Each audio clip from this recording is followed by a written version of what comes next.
London, 1450. The air stinks of smoke and sweat and fear. Angry crowds fill the narrow streets around Westminster, shouting for justice and blaming the Queen's favorite for everything that's gone wrong. England's armies are collapsing in France. Normandy is lost. The coffers are empty, and the king says, almost nothing. At the center of the rage stands one man, Edmund Beaufort, Duke of Somerset. Handsome, charming, and proud, he's said to hold more than just the Queen's confidence.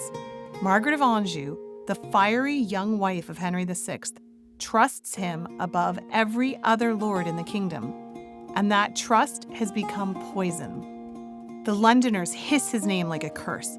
Pamphlets and rumors paint him as the Queen's lover, the man who sold out England's glory for French peace treaties and royal favors. But was Edmund Beaufort truly the Queen's secret passion, or simply the scapegoat whose reputation lit the fuse of civil war?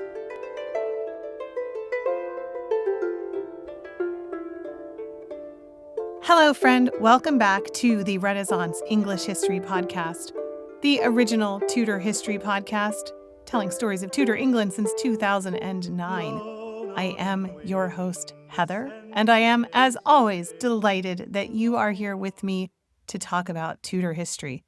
Today, we're talking about another member of the Beaufort family. We've talked about kind of tracing their history from the beginning under John of Gaunt and Catherine Swynford, what happened to them through the medieval period and into the Tudor period. But today, we're going to focus on one specific Beaufort, and that would be Edmund Beaufort, the Duke of Somerset. As always, a huge thank you and shout out to patrons and members who support this podcast. If you would like to get extra content this week, depending on which level you're at, there's the audio course. It's going to be on spies and spycraft this month. There's the extra France cast episodes where we're going through French history through English eyes. That's quite fun. And we're starting monthly hangouts as well, where we'll talk about books and all kinds of stuff. And you also get discounts at my shop at tudorfair.com. There are author chats, and depending again on what Patreon level you're at, free TudorCon streaming, TudorCon from home tickets, and discounts to in-person tickets. So patreon.com/EnglandCast to learn more and sign up. I'll put a link below as well. And thank you as always. All right, let's get started. To understand why Edmund's downfall carried such weight, you have to first know where he came from. The Beauforts, as we know, were born from scandal. Edmund's grandparents were John of Gaunt, the mighty Duke of Lancaster, and his longtime mistress, Catherine Swynford. Their children were eventually legitimized after the couple married, but with one important clause. The Beaufort line was barred from ever claiming the throne. They were royal, yet not quite royal enough, a family that was always reminded that their bloodline began in sin. Still, the Beauforts rose. Edmund's uncle, Cardinal Henry Beaufort, was England's wealthiest cleric, a man who lent money to kings and could buy loyalty like others bought wine. His cousin, Margaret Beaufort, would one day give birth to the first Tudor king, though that future was far beyond the horizon at this point.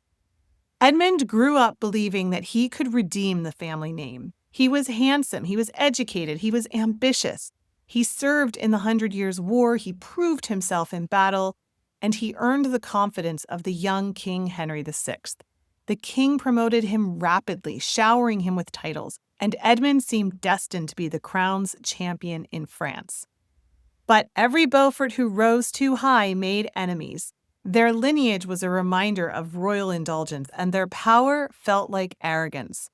Edmund, determined to prove his worth, would become the most visible target of all, a man who set out to defend the crown and instead came to symbolize its decay. By the late 1440s, England's hold on France was slipping away like sand through open fingers.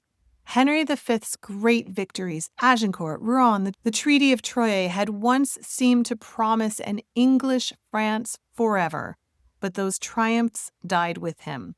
His son, Henry VI, inherited both crowns at 9 months old and ruled with the temperament of a monk rather than a soldier. When Edmund Beaufort took command as Lieutenant of France in 1447, he was stepping into an impossible situation. The previous lieutenant, Richard, Duke of York, had been recalled despite his experience and popularity. Beaufort's appointment looked less like a strategic choice and more like favoritism from the king and queen. From the start, York's allies resented it, and when things went badly, they made sure everyone knew who was to blame. The truth was that France had become unwinnable. England's army was underpaid, undermanned, and starving. Supplies never arrived. Reinforcements were promised but never sent. The French, revived under Charles VII and led by hardened captains like Jean de Dunois and La Hire, pushed back with ferocity. In 1449, the English lost Rouen, the capital of Normandy.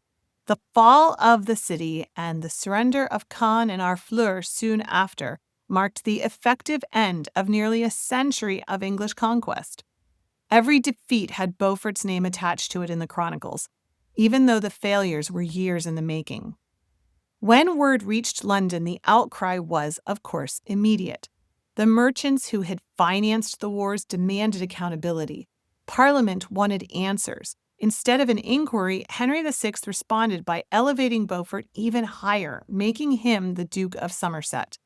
It was a disastrous move politically. At a time when England wanted someone to punish, the king rewarded the very man that people were blaming. London erupted in fury. Pamphlets mocked Somerset as the traitor of Rouen. Ballads accused him of selling English garrisons for French bribes. And behind closed doors, the whispers grew louder that it wasn't just royal affection keeping him safe, but the Queen's. Plot twist. To his enemies, Edmund Beaufort had become more than an incompetent commander. He was a symbol of corruption, the man who had lost England's empire because he had bewitched its rulers. Who were these rulers? Well, Margaret of Anjou arrived in England in April of 1445. She was just 15. Henry VI was 23. She had been sent from France to become Queen of England in a marriage that was supposed to help secure the peace after decades of ruinous war. So, no pressure there. Margaret came from a complicated sort of royalty. Her father, René of Anjou, had a collection of titles that sounded impressive. He was King of Naples, King of Jerusalem, King of Sicily. But most of these crowns existed more on parchment than anyone's actual head. So Margaret wasn't bringing a giant dowry or a powerful army with her. What she brought was herself. She was young, educated, sharp, political, and French. All of those things would matter later. Henry VI, the king she married, was not his father, obviously. But Henry V had been a warrior king who led armies personally. Henry VI preferred books, churchmen, and peace. He was gentle, he was devout, and passive in council. He did not command fear. By English standards in the 1440s, this was a problem. In those early years of her queenship, Margaret behaved in a pretty standard, conventional way for a 15th century queen consort. She supported pious causes. She tried to promote harmony at court. She worked within expected channels. She wasn't yet the loud political force that she would later become. That version of Margaret, the one we picture riding north in armor and raising armies, doesn't really emerge until the 1450s. Now, enter Edmund Beaufort. By around 1449-1450, England had suffered humiliating defeats in France, especially the loss of Normandy. Edmund Beaufort, who had been appointed Lieutenant of France, was blamed. Parliament and the London Commons wanted him punished. He was accused of incompetence, corruption, and outright betrayal. Henry VI did not punish him. In fact, Henry rewarded him. He was made Duke of Somerset, like we said, and Henry kept him in authority. And that is the point where Margaret starts to matter to this story. After the fall of William de la Pole, Duke of Suffolk, another royal favorite brought down by fury over the war, Beaufort effectively became the chief minister. Margaret was seen as one of the few people at court who supported keeping him in power. She had helped defend him when there were loud calls to get rid of him. So by 1450, people were starting to link them. If you hated Somerset, you said the Queen is protecting him. From there, the rumor machine warmed up. Enemies of the Lancastrian court began to say that Somerset's influence didn't just come from Henry's favor, but Margaret's personal loyalty to him. The suggestion was obvious. They weren't just political allies, they were intimate. By the early 1450s, Edmund Beaufort had become the face of royal policy. Margaret was publicly supporting him, Henry depended on him, and their enemies, especially Richard, Duke of York, and his circle, used that triangle to paint a very simple story for the public. The weak king is being controlled by the queen, and the queen is being controlled by Somerset. Whether or not this was actually true did not matter. It sounded true to angry taxpayers who had just watched England lose almost everything in France. And that, more than anything, is what turned Margaret from a quiet, conventional queen consort into a suspected political operator in the eyes of the country. Her reputation shifted the moment people decided she and Somerset were a thing. So it's the early 1450s, and England is running out of patience. The kingdom is losing French territories, trade was collapsing, and taxes kept rising. Everywhere, people complained of corruption at court. And the man they blamed most was Edmund Beaufort. And then that tension boiled over in Jack Cade's rebellion of 1450. This uprising wasn't aimed squarely at Somerset. Its fury was more general, railing against bad government, taxes, and the officials who had led England into ruin. But his name was coming up often enough. The rebels demanded reform and the recall of Richard, Duke of York, whom they saw as an honest alternative to the king's circle of favorites. When Cade's men briefly occupied London, the message was clear. The government had lost the trust of its people. By 1452, York took the hint. He marched south with an army, declaring he wanted to rid the king of corrupt counselors, meaning, of course, Somerset. Henry VI forgave him publicly, but kept Somerset in place, deepening the divide between Yorkists and Lancastrians. At court, the queen stood by Somerset, which only made the whispers louder. Then came 1453, the year everything broke. In the summer, Henry VI suffered a complete mental collapse. He fell into a trance-like silence and no longer recognized anyone, even his pregnant wife. For months, England had no functioning monarch. When Prince Edward of Westminster was born that October, the boy's arrival should have united the kingdom. Instead, it fed the rumor mill. Across the realm, people asked uneasy questions. Was the Queen's child actually really the King's? Had he been conceived before Henry's breakdown or after? There were even whispers naming two possible fathers, Edmund Beaufort and James Butler, Earl of Ormond, both of whom had been close to Margaret. In truth, there is zero evidence to support any of that. Henry VI was mentally sound at the time of the conception, and when Margaret realized she was pregnant, she went on pilgrimage to give thanks. Hardly the behavior of someone who was hiding a secret. Henry never doubted the boy's paternity and publicly claimed Edward as his heir. But gossip, as we all know, does not need proof. By 1454, the idea of an adulterous queen and an illegitimate prince had hardened into political propaganda. York's supporters painted Somerset as the power behind the throne, and perhaps behind the royal nursery too. Whether or not anyone truly believed it, the story stuck. It turned private suspicion into public hostility, dividing the nobility into two camps, those loyal to the queen and her allies, and those who saw themselves rescuing England from them. The rumor did what years of bad policy hadn't managed. It made war feel inevitable. Before we plunge into the bloodshed that followed, a quick Halloween treat notice. On Halloween night, October 31st at 9 p.m., I am releasing the Haunted Tudor London audio tour, a 30-minute, half-an-hour MP3 that you can stream or download to walk or just sit in the dark while I guide you through the city's most haunted Tudor sites. From the echoing corridors of Hampton Court to the Tower's ghost stories, it will be a spine-tingling night of history and hauntings. You can listen live when it drops or save it for whenever you want a chill to run down your spine. I will put a link below in the notes, and hopefully we can all get freaked out together. Halloween, it's a fun time. Now back to Edmund Beaufort and the fall of the Queen's favorite. By 1455, England had reached its breaking point. The king was frail and unpredictable, the treasury was empty, and the court had split into open camps. On the one side stood Queen Margaret and Edmund Beaufort. On the other, Richard, Duke of York, and the nobles who believed that they were saving England from ruin. During Henry VI's breakdown, York had been appointed protector of the realm. One of his first acts had been to send Somerset to the Tower, the surest sign that the political feud had become personal. But when the king unexpectedly recovered from his senses in early 1455, everything reversed yet again. Henry dismissed York and restored Somerset to favor, just as if the last year of chaos had never happened. It was the final straw.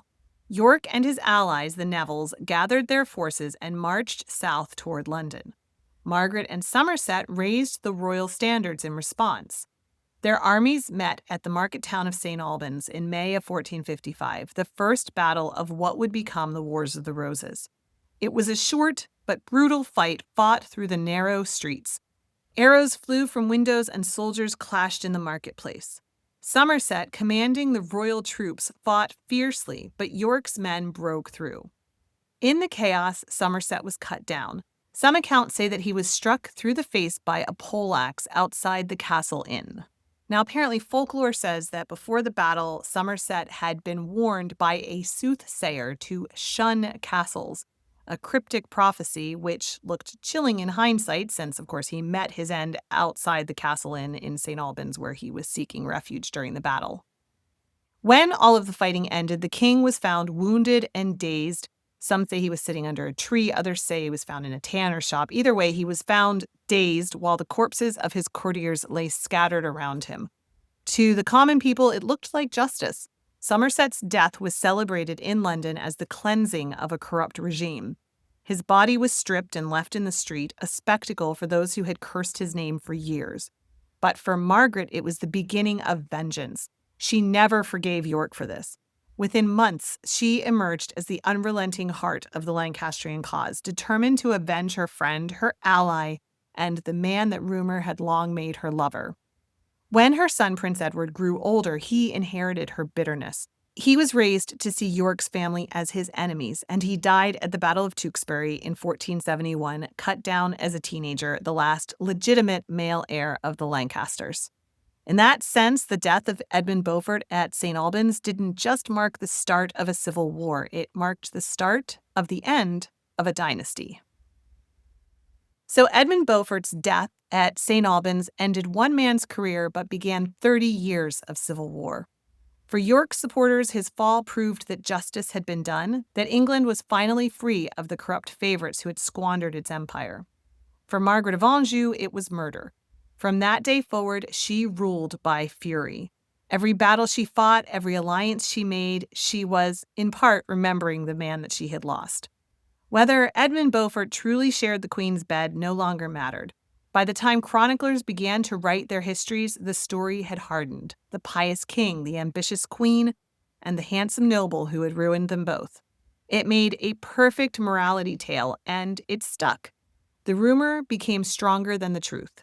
Yet the irony that is the Beauforts endured. Edmund's cousin, Margaret, lived long enough to see her son crowned Henry VII, founding the Tudor dynasty that ended the wars that Edmund had helped ignite. The family born from John of Gaunt's scandalous love affair would ultimately seize the crown itself. So when we look back at Edmund Beaufort, we see both the beginning and the end of something. A man who rose on royal favor, died for it, and left behind a rumor so powerful that it helped to reshape English history. So there you go, my friend. A little bit about Edmund Beaufort, Duke of Somerset, and his role in history. I hope you enjoyed that. You can, as always, leave me a comment and let me know what you thought and any other topics you think I should cover. I might do them in a future episode. Leave a comment wherever you are listening to this and tell me what you think about Edmund Beaufort. You can also always hop into the Tudor Learning Circle, tudorlearningscircle.com. It is a social network just for Tudor history nerds. I hang out in there quite a bit, and I would like to see you in there at some point, too. The Haunted Tudor London Walk will be going live on Friday. I'll put a link again down in the show notes. And as always, thank you for your time. Thank you for your listenership. I hope it has been enjoyable and educational. I will be back again next week. I'll be back on the YouTubes before then, and I'll be back with a full episode next week. So have an amazing week, my friend, and I will speak with you soon. Bye-bye. Blow, northern wind, a scent will make me sweaty.